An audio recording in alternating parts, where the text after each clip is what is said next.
It's Kyle once again with another episode of Unlocking Your Inner Strength. This is episode 198. So back at you today. Going to go over the definitive yet flexible and simple way to eat. Clear cut. I'm very opinionated about this.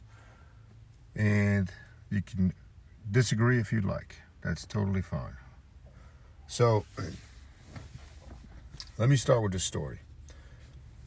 Many of you know my background, a big part of my background with fitness was bodybuilding. I was really big and very passionate about competing. And I did 5 shows from 2004 through 2008. And then I stopped competing for one reason or another. In 2012, I was playing basketball in a men's league. A couple weeks after having a very, very bad case of pneumonia. And that's when my left knee basically exploded. Anyhow, I used that circumstance to motivate me to train for another bodybuilding show. I actually did 2 in the summer of 2014. So I wanted to use it as a comeback. And I also wanted Devin to see me compete. She had never seen me compete before. She'd heard stories, she'd seen pictures, but I said, I want to see her be a part of this. Anyhow, I was about 8 weeks out from the show, the first show that summer, and I remember I was about 1,600 calories a day, which is not a lot for a person my size. But throughout the years of dieting incorrectly, following traditional advice, that's the only way my body could get lean is when I would cut to the point where, you almost can't stand it. So I'm reading one night because I say, I want to make this the best contest yet. I really want Devin to see me in the best shape. And I was doing a pretty high level contest, so I knew the competition was going to be fierce. So one of the books I'm reading is talking about our stubborn fat. For men, typically love handles, lower abdomen, that type of area. For women, it's typically glutes and thighs. Sometimes you see that reversed, but that's typically what it is. The reason it's a stubborn fat is because it's a different type of fat cell receptor, and it has a much poorer blood supply. So if you ever touch those areas of your body, they're going to be colder than the rest of your body. The problem is, if you can't get the blood flow in, you can't get the fat out to utilize in the muscles. So fat loss is a 3-step process. Mobilize, right? So you got to mobilize, you got to transport, both require blood flow, and then utilize by the mitochondria in the muscle. So those are the 3 steps. What I came across in my readings was the way that you can pretty much indefinitely increase blood flow to those areas is through fasting. Now, to me, that was a foreign concept because people would ask me about fasting in the past, and I said, it's this garbage, blah, blah, this is phony baloney. I came from a bodybuilding background. It was multiple meals a day, high protein. And being very, very detailed with what you ate. So I say, shoot, I'm going to give it a shot. I don't care. If this is going to help me get a little more ripped, let me try it. So I took that 4 meals, 1,600 calories, split it into 2 meals, same amount of food. Because at that point, I'm measuring everything. Again, I'm competing, so everything, I was coming at from that background and that paradigm. So I cut it to 2 meals. I was doing a 16-8 fast. I did that for a number of years. Immediately, I realized my hunger was much more manageable and my energy was better. So I knew I was onto something. And the contest, the second one, was early July. I was able to maintain that shape throughout the whole summer, which is kind of unheard of for me anyway when I would compete. I mean, a week after the show, I would look like a swollen tick, but I was able to use fasting just to maintain this shape. In fact, last summer, with the longer fasting, not really intentionally, I got down to 6.5% body fat, which is not too far off contest weight, but it was no struggle, no strain. It was no worries. So I took that and I ran with it, the fasting, right? And it's the Panda diet. The book, I should be able to tie up the loose ends this weekend. I'm going to have a couple guys proofread it. So it's just about done. But anyway, what I wanted to get at today was the philosophy. What does the panda mean? I've written about it.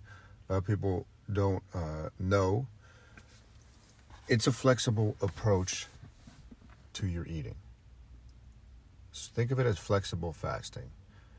Meaning if life happens, you can change your fasting schedule. So for me, I follow what I call the black version of the panda diet. It's a 48-hour fast to start the week off, so Sunday night into Tuesday night. Then I move into one meal a day, pretty much a 24-hour fast every day. And Sundays, I take off. I usually have a brunch. I have my free meal, whatever I want to do Sundays. It's fair game. So there's a lot of thought and experience that has gone into this. Now, it's flexible. It's simple. The only way that your brain is going to form a habit around something is if it's simple and you're seeing progress and having fun with it and challenging yourself. It's black and white, as my hat is. It should be black and white. Meaning, when you are fasting, it's either a fasting time or it's not. There's no middle ground. You will waste so much headspace and energy living in the gray area of life. Don't involve willpower with this, not a little bit of this, a little bit of that. It's black and white. Black and white. And it's meant to be that way. Very definitive. You draw a line in the sand, and that's what it is. There's no, let me earn my points on this, do none of that junk. This is the way it is. Going back to the simplicity, I've yet to hear any of these fake fitness experts they'll say, oh, this is not true. First of all, it is, and we know this is not equal to traditional eating. But let's say it were. What I always say is if it were equal, as you explained, why would you not choose a simpler version, the one that's easier to implement in your life? Why would you not choose simplicity? Some people, you got to think of this aspect too. The only way they can find more time in their week is by eating less often. Get more efficient. Don't stop to eat as often. So there's just so many cool levels to this.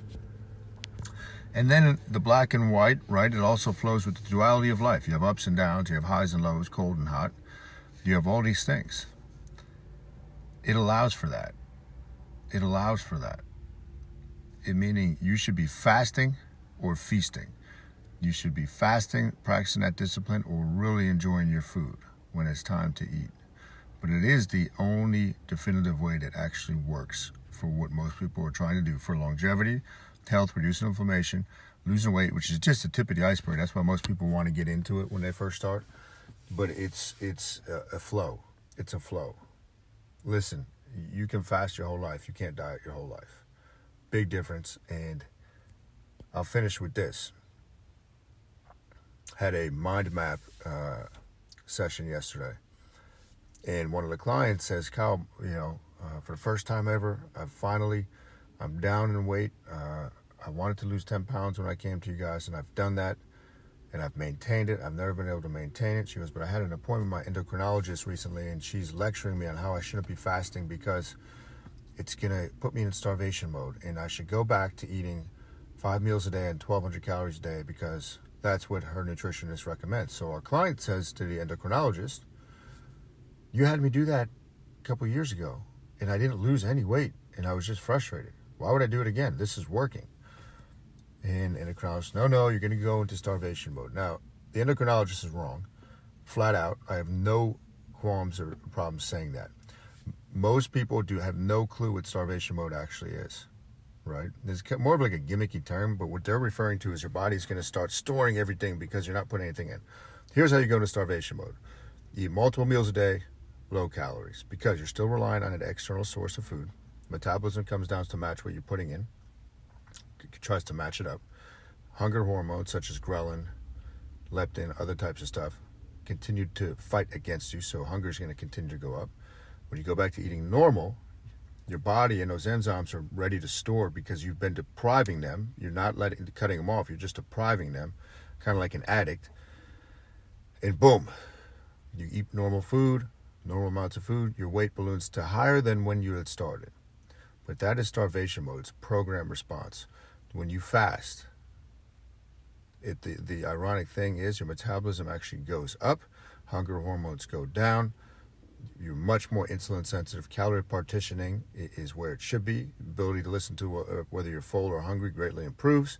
So it's the exact opposite of starvation mode. But again, you have all these fake experts that kind of step into, let's say, the fasting world that have no idea what they're talking about. And that's where you got to be careful. But the Panda approach is black and white. It's duality of life. It's hot and cold. It's up and down. It's all this stuff. It's flexible. It's meant to give you mental discipline and strength and spiritual strength every week while improving your body composition. To me, it's the best. I'm passionate about it. Can't wait for the book to come out. That is it for episode 198. I'm going to go into the coffee shop and write some more. You all have a wonderful day. If you liked it, hit the thumbs up. If you want to hit share, hit share.